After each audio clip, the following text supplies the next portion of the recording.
Many of you know that this is a 2009 Anderson the Spider Silva rookie card from eTopps. But did you know that this might also be the earliest form of a UFC digital collectible to ever hit the market? Stick around to hear how this is possible.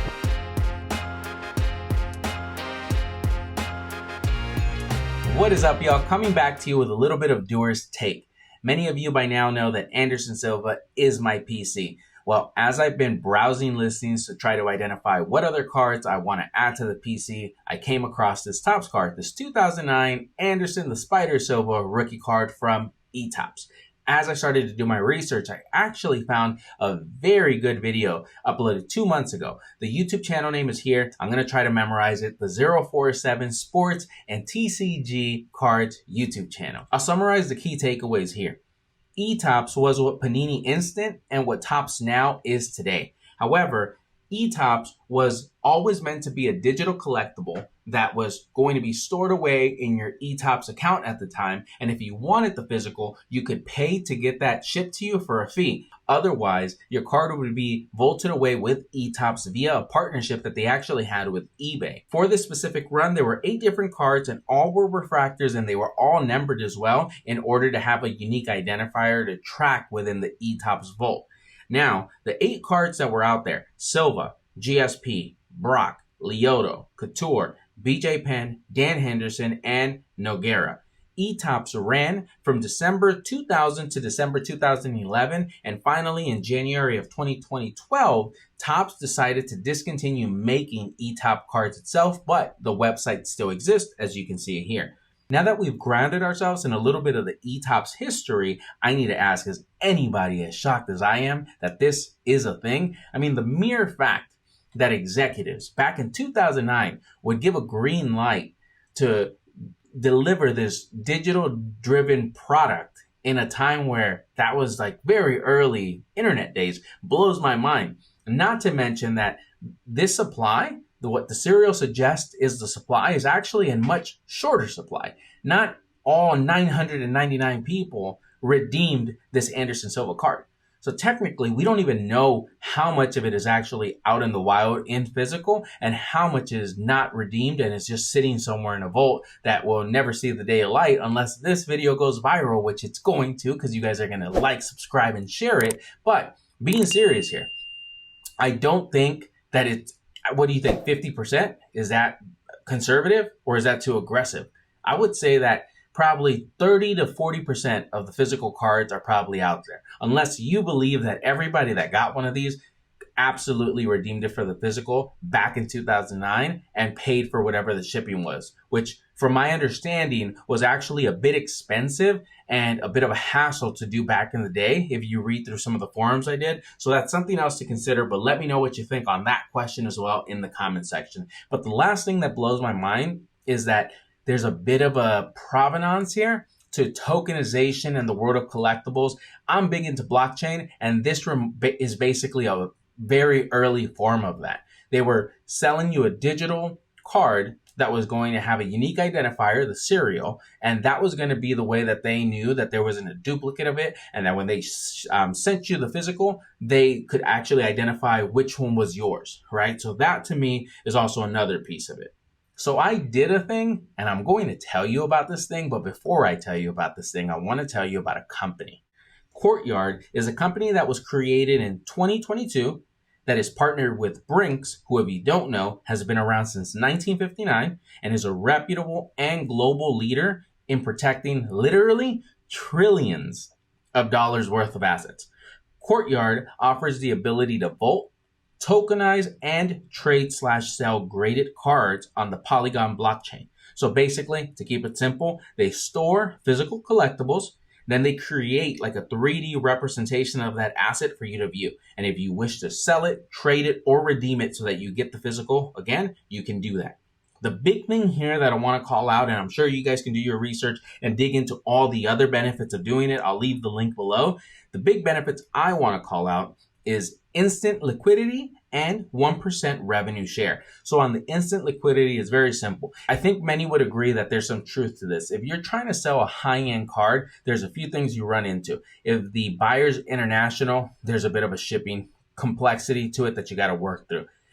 The insurance of the item itself, right? You don't want the post office to lose it because that's on you, right? And that's a bit of a hassle.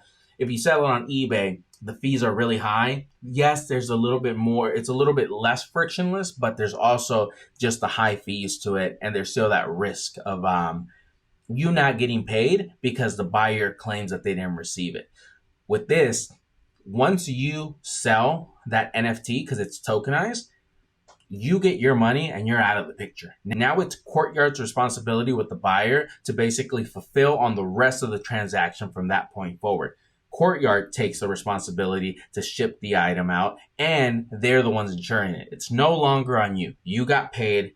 The fees were low. You're out of the picture. But keep in mind, should that buyer resell that card, this is where that other feature that I mentioned, the 1% share, comes into play. If that buyer 5 years from now, that card goes up in crazy value and you're like, damn it, I sold it for too cheap. But they decide to resell it and they resell it on Courtyard. You get 1% of that sale. And if that buyer sells it again 10 years later, you get another 1%. And so there's a constant royalty that goes into you being the one that tokenized the card that first hit Courtyard. So I think that's just another feature that's pretty cool. I don't know how often a card's going to resell. It would if it's something that continues to go up in value. But the real big picture is on eBay, you sell it, you're done with it. You're never going to be compensated for anything beyond what you listed it for. Here, there's always going to be something in perpetuity. I think that's a nice feature, personally. So back to the thing I did. I tokenized what was once tokenized with Topps. That's right. I sent in my Anderson Silva card to Courtyard, and now not only is there a bit of that provenance that this is the card you want to send to get tokenized, because I feel like this is kind of the early form of what we now call these digital collectibles or NFTs. But not only that, this is actually the first official UFC trading card that has ever been minted, vaulted, let's call it, on Courtyard. So I'm excited about that too. I just think it's the perfect card to do that. And I plan to sell some of my higher end stuff, but I wanted to start with this one for the simple purpose of that, knowing that this was the first card to ever hit the blockchain. And I think there's something cool to it. Others don't have to agree with that. That's just my thing. But I'll end this video off with the why behind all of this. For me, it's a two-play here. There's the blockchain side to it, and then there's also the sense of security. One, I feel like digital collectibles will be a thing that some physical collectors migrate to. It's not going to be 100%, but there will be some of that just based off of that fact that it's going to be an easy, frictionless way to be able to transact a lot smoother and have less fees involved. But the other piece is honestly as simple as just unforeseeable things. You don't know when your house is going to be broken into. You don't know when a fire is going to break out. If everything you have is in physical form, in your den, in your man cave, wherever, and the house burns down or somebody breaks in, that's gone instantly. But if you keep some of your items, the high-end stuff, vaulted away, and you know that you have access to it when you want, to me, I am all about having that peace of mind and that sense of security. So to me, it's a two-play part here. Blockchain play, and the fact that it's a security play. But believe me, I do know that there's many of you that would never go for this because you want to be able to hold the card the minute you want to, right? You don't want to look at it on the screen. You can do that on eBay. So I understand that, but I do think there will be folks that will participate in this type of vaulting away of the highest end items. So I'm curious to see what the UFC cardfather has to say about something like this. If he can see himself using it in the future, especially if there's a 1% royalty on every sale going forward with these cards, that would be a nice way to secure a way for his kids, his family, to benefit off of the grails that he has that he might eventually want to sell. And what better way than to sell it on a platform that's going to pay you in perpetuity for the rest of your life. Well, I'll wrap it up here.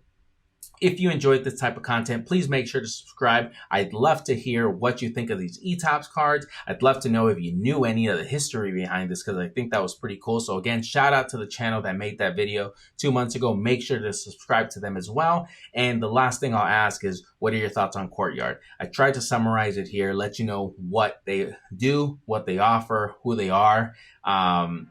I'd love to know if you're just completely against the idea of these digital, tokenized pictures that your cards become in order for you to have that extra sense of security.